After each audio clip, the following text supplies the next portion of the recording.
এই নিৰ্বাচনত আটাইতকৈ শক্তিশালী বিষয়টো ভাৰতীয় জনতা পাৰ্টিৰ পৰা হ'ব লাগিছিল বিকাশ, কিন্তু বিকাশৰ লগে লগে আন বিষয়বোৰে গুৰুত্ব পাইছে। মই এইটো কথা কৈছোৱে যে SITৰ প্ৰতিবেদনেই হওক, মিয়া বিষয়টো আপোনালোকে শক্তিশালীভাৱে পিচ কৰিছে। মূল যিকেইটা বিষয় তাত নিৰ্বাচনী প্ৰচাৰ চলাইও বিজেপি আগবাঢ়ি যোৱা আছিল।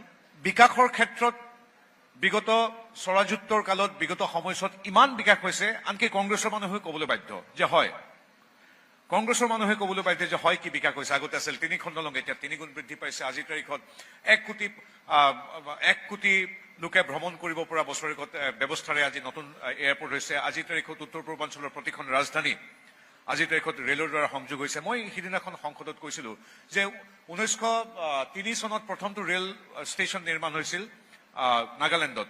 দ্বিতীয়টো ৰেল ষ্টেচনৰ বাবে নাগালেণ্ডবাসী তথা উত্তৰ পূৰ্বৰ মানুহে 119 বছৰ ৰ'বলগীয়া হ'ল। Second railway station was commissioned in the year 2022 after the assumption of office by Honorable Prime Minister Modi ji. গতিকে এই ধৰণৰ কথাবিলাক আমি প্ৰত্যেকখন ৰেল মানচিত্ৰত প্ৰত্যেকখন ৰাজ্য সোমাইছে। আজিৰ তাৰিখত শান্তি সমৃদ্ধি এটা এডভান্টেজ আছামতে 5,70,000 কোটি টকা বিনিয়োগ হৈছে। যি মৰিগাঁও জিলাত নেলিকাণ্ড হৈছিল কংগ্ৰেছৰ দিনত, আজি সেই তাত 27,000 কোটি টকাৰ ছেমি কণ্ডাক্টৰ হৈছে। গতিকে এই কথাবিলাক আমি জানো, আমি প্ৰত্যেকে দেখিছো। আজি বিশ্ববিদ্যালয়, আজি মহাবিদ্যালয়, চিকিৎসালয়, মেডিকেল কলেজৰ চিট দুগুণলৈ বৃদ্ধি, প্ৰত্যেকখন জিলাত মেডিকেল কলেজ, IIM, এইমছ, এই under water tunnel, elevated corridor, বনাঞ্চলৰ ভূমি বৃদ্ধি, গড় হত্যা ৰোধ, অসমীয়া ভাষাৰ মৰ্যাদা, ইউনেস্কোৰ মৰ্যাদা চৰাইদেউলৈ, এই সকলোবিলাক আমি দেখিছো, আমি কৈ যাম। কিন্তু জাতিৰ সুৰক্ষাৰ সামগ্ৰিকভাৱে যদি আহে, মিয়াৰ যিটো আগ্ৰাসী ৰূপ, এই কথাটো কৈ যোৱাটো প্ৰতিগৰাকী ৰাজনৈতিক কৰ্মীয়ে নহয়, প্ৰতিগৰাকী নাগৰিকৰ এটা কৰ্তব্য যে চোৱা আগ্ৰাসী ৰূপত কিদৰে আমাৰ 11খন জিলা ইতিমধ্যে দখল কৰিলে, কিদৰে আজিৰ তাৰিখত সৰুপথাৰ বৰপথাৰ পাইছেগৈ, তাত প্ৰায় 15,000 মান মানুহ তাৰ পৰা উচ্ছেদ কৰিবলগীয়া হৈছে। গতিকে এই কথাবিলাক আমি ক'বই লাগিব, কাৰণ আমি বিকাশ আমি দেখি আছো, আৰু এই দুৰ্নীতিমুক্ত অসম আমি দেখি আছো। আজিৰ তাৰিখত প্ৰত্যেকগৰাকী হিতাধিকাৰীৰ ধন ডাইৰেক্ট বেনিফিট ট্ৰেন্সফাৰৰ জৰিয়তে মাজত কোনো দালাল বা মধ্যভোগী নাই। পোনপটীয়াকৈ আজি অৰুণোদয় হওক বা যিকোনো এটা আঁচনিৰ পইচা পোনপটীয়াকৈ যায়। আগতে ইন্দিৰা আৱাস যোজনাৰ ঘৰটো 60,000 টকা আহে, 30,000 টকা কংগ্ৰেছৰ দালালৰ পৰা গোটেই পইচাখিনি আধা পইচা খাই দিয়ে। সকলো ইন্দিৰা আৱাস যোজনাৰ ঘৰ অসম্পূৰ্ণ। এতিয়া কোনো মধ্যভোগী নাই, টিংকে এটা শব্দ হ'ব মোবাইলত পইচা আহি যায়। আগতে বিধৱা পেঞ্চনৰ পইচাও 100 টকা খাইছিল কংগ্ৰেছে দালালে। আজিৰ তাৰিখত অৰুণোদয় আঁচনিয়ে হওক বা নিযুত মইনা আঁচনিয়ে হওক বা বাবু আঁচনিয়ে হওক, প্ৰত্যেকটো হিতাধিকাৰীৰ প্ৰত্যেকটো পইচা পোনপটীয়াকৈ আজি হিতাধিকাৰীৰ তাত পায়, কোনো মধ্যভোগী দালাল নাই।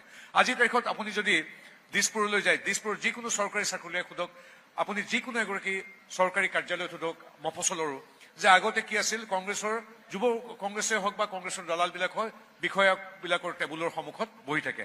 আজিৰ তাৰিখত আপুনি মিয়াই দেখিছে নে দালালে দেখিছে দিছপুৰত? আজিৰ তাৰিখত সেইবিলাক নাই। গতিকে এই কথাবিলাক প্ৰত্যক্ষ কৰিছো আমি প্ৰত্যেক মানুহে, কিন্তু সমান্তৰালভাৱে কিদৰে আগ্ৰাসী ৰূপত সমাজ সংস্কৃতি ৰাজনীতিলৈ মিয়া আগ্ৰাসী ৰূপত আহি আছে, সেই তাহানি ভাসানী আৰু সাদুল্লাৰ দিনৰ পৰা আজি পৰ্যন্ত যি মিয়াৰ আগ্ৰাসনৰ বিৰুদ্ধে আমাৰ অম্বিকাগিৰি ৰায় চৌধুৰী বিষ্ণুৰাম মেধিৰ পৰা লোকপ্ৰিয় গোপীনাথ বৰদলৈলৈকে বা খগেশ্বৰ তালুকদাৰৰ পৰা অসম গণ সংগ্ৰাম পৰিষদ, অসম গণ সদৌ অসম ছাত্ৰ সন্থালৈকে বা আজি তাৰিখত আপুনি মই আমি সকলোৱে দেখি আহিছো, এই কথাষাৰ কিন্তু কোৱাটো অতিকে প্ৰয়োজন। গতিকে মিয়া কোনো ৰাজনীতিৰ কথা নহয়, নিৰ্বাচনৰ বিষয় নহয়। মিয়া যিটো বিষয়, সেই বিষয়টো হ'ল আমাৰ সমাজৰ সুৰক্ষাৰ কথা।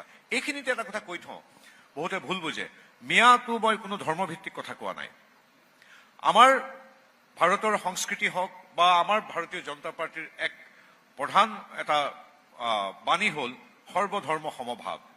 আমাৰ মোদী ডাঙৰীয়াৰ কথাই হ'ল সবকা সাথ, সবকা বিকাশ, সবকা বিশ্বাস, সবকা প্ৰয়াস। তাত প্ৰতিটো জাতি ধৰ্ম বৰ্ণ, হিন্দু মুছলিম খ্ৰীষ্টান Jain, we all are united. কিন্তু ইয়াত কথাটো বেলেগ। Assam is very special in this case. We are talking about the aliens, the illegal migrants who is engulfing us decades after decades. This is not a religion-centric statement. We are not pointing out any religion. I'm not talking about any religion.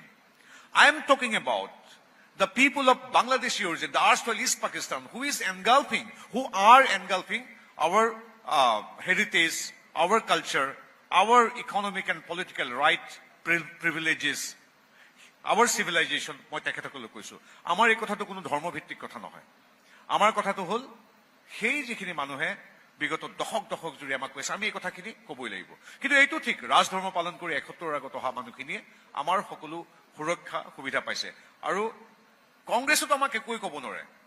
আটাইতকৈ বেছি গোষ্ঠীগত সাম্প্ৰদায়িক ধৰ্মীয় সংঘৰ্ষ হৈছিল কংগ্ৰেছৰ দিনত, কিন্তু আজিৰ তাৰিখত নৰেন্দ্ৰ মোদীদেৱে যেতিয়া এইখন দেশৰ প্ৰধান সেৱক দায়িত্ব ল'লে, হিমন্ত বিশ্ব শৰ্মা তথা সৰ্বানন্দ সোণোৱাল যেতিয়া ইয়াৰ আমাৰ ৰাজ্যৰ মুখ্যমন্ত্ৰী হ'ল, সেই দিনটোত আজিৰ তাৰিখত এটাও গোষ্ঠীগত ধৰ্মীয় সংঘৰ্ষ হোৱা নাই।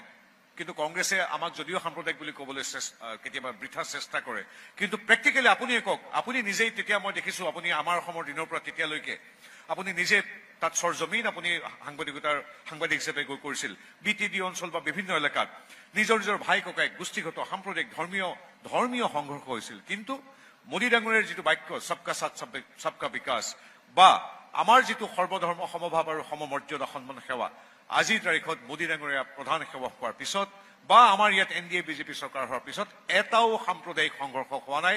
কোনো এগৰাকী মুছলিম ধৰ্মৰ ল'ৰা ছোৱালীয়ে ক'ব নোৱাৰে যে মই ইমান ভাল পৰীক্ষা দিছিলো কিন্তু চাকৰি নাপালো। প্ৰত্যেকৰে প্ৰতি ৰাজধৰ্ম পালন কৰি সেৱা আগবঢ়ি থকা হৈছে। কিন্তু এই কথা ঠিক, অসমীয়াত্বৰ ভাৰতীয় প্ৰতি সমাহিত নোহোৱা মিয়াৰ বৰ্তমান স্থিতিটো উদঙাই আমি দিবই লাগিব। সেইটো এটা আমাৰ ৰাজনৈতিক সামাজিক কৰ্তব্য বা দায়িত্ববোধ। আমাৰ দায়িত্ববোধ সেইটো, কাৰোবাৰ বাবে কি দায়িত্ব বুলি কয়, জাতীয়তাবাদী দায়িত্ব এটা বেলেগ এজনৰ বেলেগ বাৰু। এজনৰ জাতীয় দায়িত্ব এটা পালন কৰি থাকে বিভিন্ন সময়ত চৰ অঞ্চলত, তেওঁৰ জাতীয় দায়িত্ব সেইটো, কিন্তু আমাৰ জাতীয় দায়িত্ব এইটো।